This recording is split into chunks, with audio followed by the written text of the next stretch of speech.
তৃতীয় দিনের মতো চলছে জাকসু নির্বাচনের ভোট গণনা। কেন্দ্রীয় সংসদের 21টি কেন্দ্রের মধ্যে 20টির গণনা শেষ। সন্ধ্যা 7টায় চূড়ান্ত ফলাফল ঘোষণা।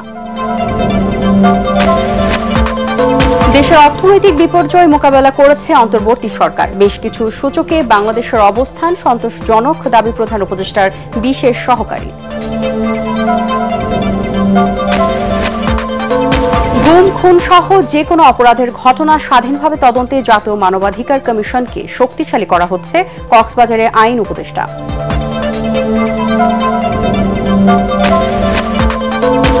ছোট ছোট যানবাহনের কারণে সড়কে বাড়ছে দুর্ঘটনা। নিয়ন্ত্রণের রাজনৈতিক দলগুলোর কর্মকৌশল নির্বাচনী ইশতেহারে অন্তর্ভুক্ত করার দাবি বিশেষজ্ঞদের।